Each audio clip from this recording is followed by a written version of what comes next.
Следващият ми гост наскоро завърши специалност филмово и телевизионно операторство в НАТФИЗ, но и преди дипломирането си има доста постижения.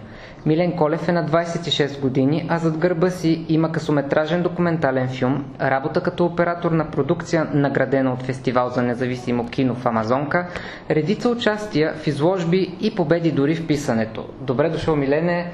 Радвам се, че си гост на нашата рубрика. Нека започнем с последният ти успех – късометражния филм "Професия реставратор". Какво ще разкаже филмът? Филмът е късометражен, 16-минутен и става въпрос за костинбродския реставратор Лъчо Стефанов, който реставрира предимно стенописи и икони.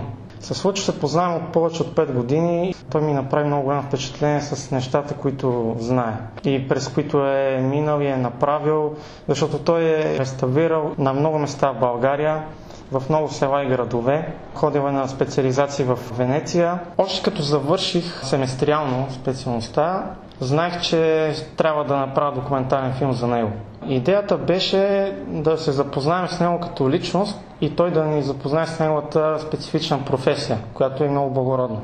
Освен него, идеята ми беше да се покажат и други гледни точки, на негови приятели и на колеги, които също са реставратори, художници, както и да покаже гледна точка на представители на църквата. Процесът беше много любопитен. Първото нещо, което заснех, беше неговото интервю, което го проведохме в църквата Света Петка в Богьовци, което е много близо до Костинброд. И в Богьовци той е реставрирал цялата църква отвътре. И стенописите са изключително запазени, с изключителни цветове, много наситени, ярки. И той даже е получил признание от кмета на селото. Специален ключ е получил към църквата. Работиш и като оператор. Какви са предизвикателствата в тази професия? Предизвикателства са свързани с всякакви неща. Професията ни е много динамична, зависи какво се снима. Винаги има напрежение. Дали ще е по сценарий, дали ще е репортаж, който също нещата стават на мига. Там и нямаш много време за втори дубъл.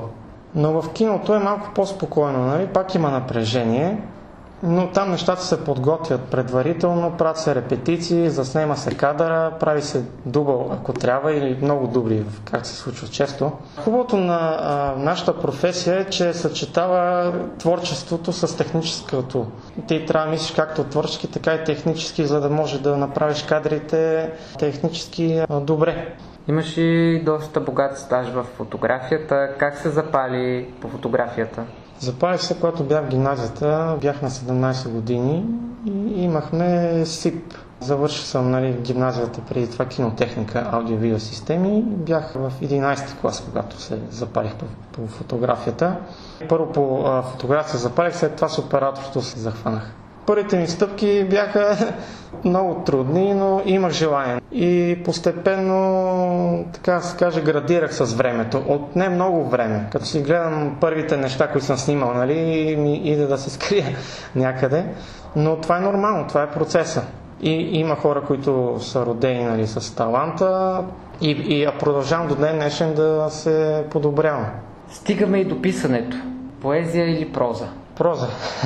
Но имам и стихотворения, които съм писал на 16 годишна възраст, 16-17 годишна възраст и като си ги прочета сега, някои стават, някои не толкова, но честно казано вмъквам и стихотворения в последните си разкази, вмъквам и стихове, които пак са мои авторски, и мисля, че горе-долу се получава добре.